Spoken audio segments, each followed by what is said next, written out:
It may seem surprising to see men of the cloth brewing beer and making cheese, but these activities are in perfect harmony with the rules of monastic life in Trappist abbeys. In fact, Trappist monks dedicate their lives to serving God and split their time between prayer, study, and work. Among other things, they may produce their own beer and cheese because, as Trappist tradition dictates, the monks must live from their own work. Naturally, this tradition is perpetuated at Scourmont Abbey in Chimay. In the summer of 1850, a group of monks from St. Sixtus Abbey in West Vleteren established themselves on the high Scourmont plateau next to the town of Chimay, on land given to them by the Prince of Chimay. They worked hard to transform the poor soil into fertile agricultural land. In 1862, brewing started and the first Chimay beer was produced. It was logically named La Première, the first, and still exists today under the better-known name Chimay Rouge. With its brewery, dairy, hostel and other activities, Chimay Abbey has become a large employer in the region. Only 7 beers in the world, 6 of them Belgian and 1 of them Dutch, are able to call themselves Trappist beers. This label means that they're brewed inside a Trappist monastery under the supervision of the monks, and that a substantial slice of the profit is redistributed to help those in need. The main ingredient in beer is barley, which is partially germinated, dried and roasted. It's then known as malt.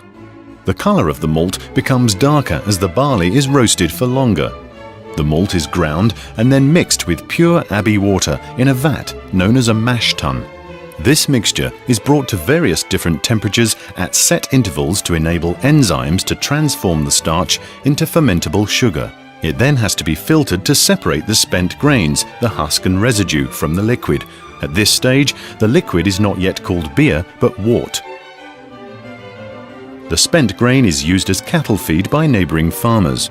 The wort is then boiled, and it's at this point that the hops are added. They are, in fact, added in 2 batches, the first at the beginning of the boiling process to add bitterness, and the second at the end to bring out their subtle aromas.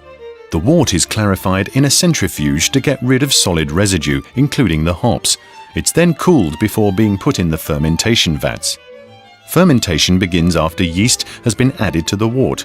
In 1948, Father Theodore developed the yeast that gives Chimay beers their particular flavor. Fermentation takes around 1 week in the abbey's vats, depending on the beer being brewed. During this stage, the yeast transforms the fermentable sugar into alcohol and carbon dioxide. It's at this point that we can start to think of the liquid as beer.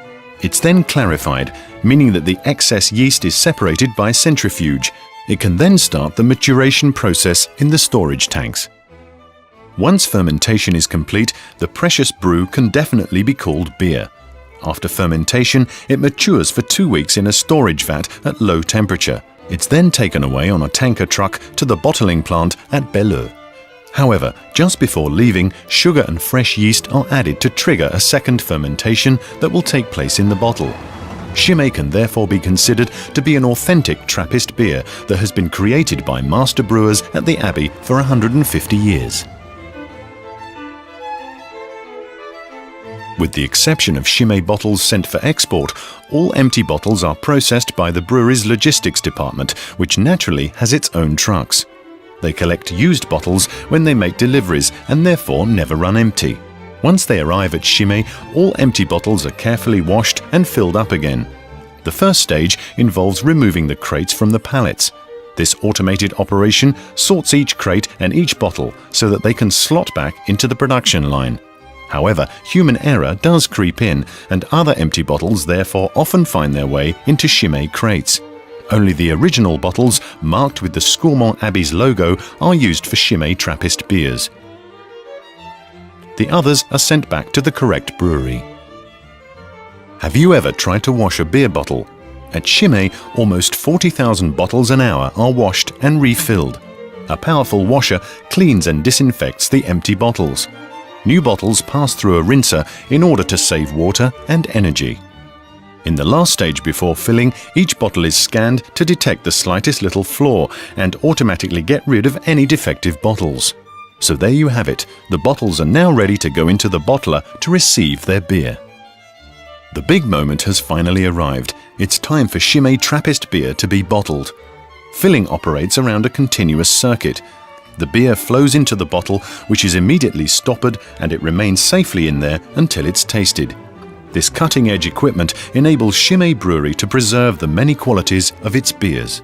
Labeling comes next and ensures that each bottle, as well as its contents and destination, is identified. The bottles now just have to be crated to facilitate transport and sales.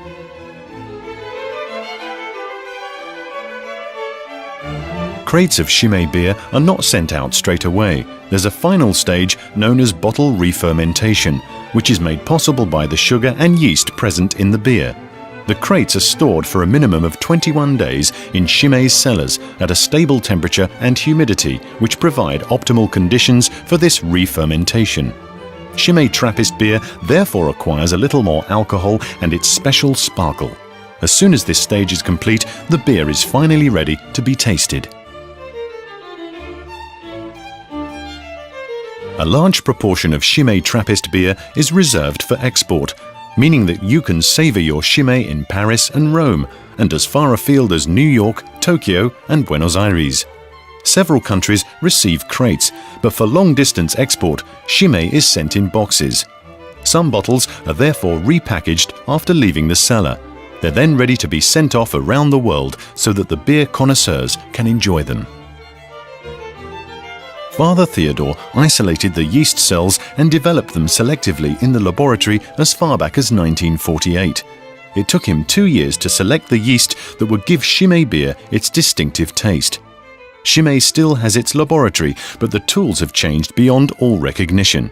Thousands of microbiological tests are carried out in order to guarantee Chimay beer's consistent quality and taste.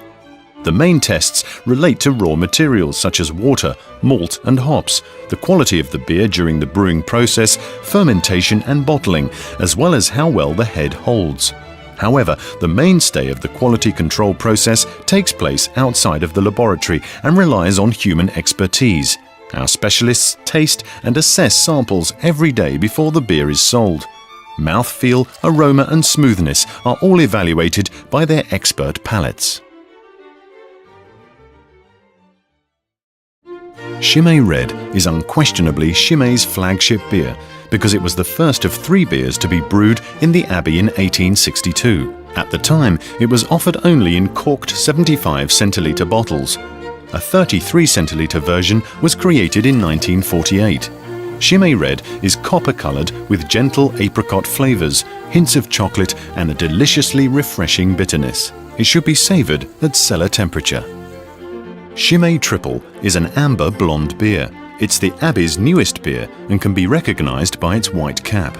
It was created in 1966 by the Reverend Father Theodore. It also comes in a 75 centilitre bottle under the name Saint. It's golden in colour and manages successfully to combine smoothness and tartness. It should be served between 6 and 8 degrees Celsius. Chimay Blue has the strongest personality. It was first brewed as a Christmas beer, but due to its success is now brewed all year long. It comes in a 75 centilitre bottle with the name Grande Réserve. Chimay Blue is a distinctive brown beer with a particularly lovely aroma of fresh yeast, the taste of caramel with a trace of bitterness. It should be savoured after several years in the cellar. If a bar serves Chimay Triple on draft, it's a sacred place. This highly refreshing beer is unique. Just like its bottled version, it's neither filtered nor pasteurized and re-ferments in 20-litre barrels for 3 weeks. It's a perfect aperitif beer and should be served in the Chimay 25 centilitre chalice glass. It will delight even the most discerning of beer drinkers.